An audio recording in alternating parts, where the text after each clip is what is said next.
28 ফেব্রুয়ারি 2025 বাংলাদেশের ইতিহাসে নবদিগন্ত উন্মোচনের আরেকটি অধ্যায় হতে যাচ্ছে, আরেকটি সাক্ষী হতে যাচ্ছে।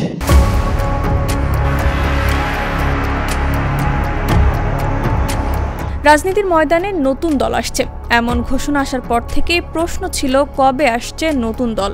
অবশেষে মিলছে সেই উত্তর। আগামী 28 ফেব্রুয়ারি আত্মপ্রকাশ করতে যাচ্ছে নতুন দল। আগামী শুক্রবার রাজধানীর মানিক মিয়া এভিনিউতে বিকেল ৩টায় নতুন দলের আত্মপ্রকাশের কথা জানান জাতীয় নাগরিক কমিটির মুখ্য সংগঠক সার্জিস আলম। সোমবার সন্ধ্যায় বাংলা মোটরে জাতীয় নাগরিক কমিটির কার্যালয়ে এক সংবাদ সম্মেলনে এ কথা জানান তিনি। বাংলাদেশের ছাত্র জনতাকে সামনে রেখে, ওই জাতীয় সংসদকে সামনে রেখে আগামীর বাংলাদেশে নতুন যে রাজনৈতিক দলটি হতে যাচ্ছে, সে রাজনৈতিক দলের আত্মপ্রকাশ করতে যাচ্ছি। কি হবে নতুন দলের নাম? দলের শীর্ষ নেতৃত্বে থাকবেন কারা? কি হবে প্রতীক? এই নিয়ে চলছে আলোচনা।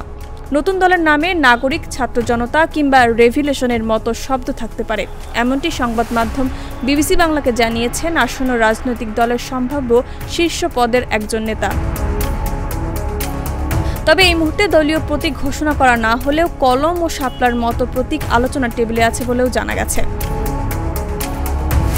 এদিকে শীর্ষ পদগুলোতে কারা থাকবেন এই বিষয়টি পত্রপত্রিকায় শিরোনাম হচ্ছে দলের যাত্রা শুরুর আগেই। পদ নিয়ে দ্বন্দ্ব বিভেদের বিষয়টি উঠে এসেছে বিভিন্ন গণমাধ্যমে।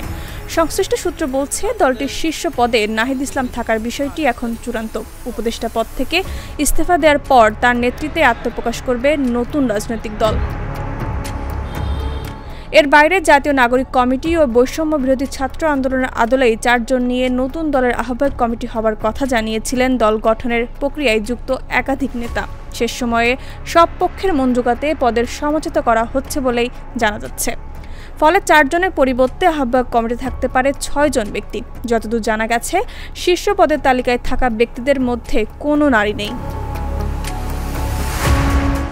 জুলাই আন্দোলনের সামনের সারিতে থাকা বৈষম্য বিরোধী ছাত্র আন্দোলন আহ্বায়ক হাসনাত আব্দুল্লাহ ও জাতীয় নাগরিক কমিটির মুখ্য সংগঠক সার্জিস আলমের দলটির শীর্ষ পর্যায়ে 2টি পদে থাকার বিষয়টি প্রায় নিশ্চিত। এছাড়াও মধ্যপন্থার দল হিসেবে দলটি আত্মপ্রকাশ করবে বলে বলা হচ্ছে। যাত্রা শুরুতে আহ্বায়কের নেতৃত্বে 6টি শীর্ষ পদসহ দলের কেন্দ্রীয় কমিটির সদস্য সংখ্যা হবে 100 থেকে 150 জন। দলের আত্মপ্রকাশের দিনে এই কমিটি ঘোষণা করা হতে পারে।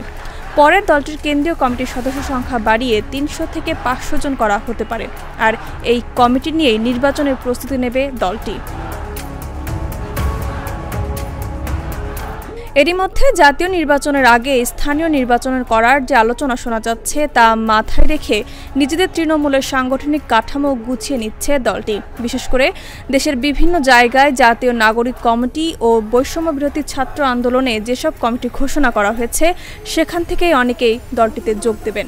এর মাধ্যমে নির্বাচনের জন্য নিজেদের প্রতিনিধি তৈরির অভ্যন্তরীণ কাজও এগিয়ে রাখা হয়েছে বলে জানা গেছে। সেক্ষেত্রে সারা দেশ থেকে তৃণমূলের গ্রহণযোগ্য নেতৃত্বকে কেন্দ্রীয় কমিটিতে অন্তর্ভুক্ত করার পরিকল্পনাও করা হয়েছে, যার মাধ্যমে শুরুতে ঘোষণা করা কেন্দ্রীয় কমিটির পরিধি পরে বাড়ানো হবে। দল ঘোষণার পরপরই দ্রুততম সময়ে জেলা উপজেলা কমিটি গঠন করা হবে।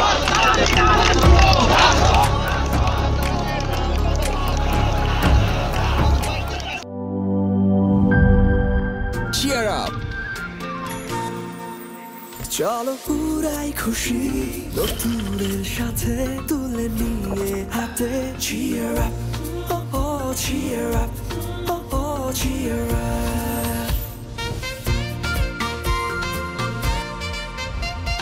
চুমুকে চুমুকে enjoy the life. চলো পুরাই খুশি তুলে নিয়ে হাতে cheer up, oh oh cheer up.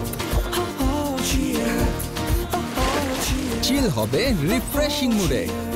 Cheer up, চলো উড়াই খুশি।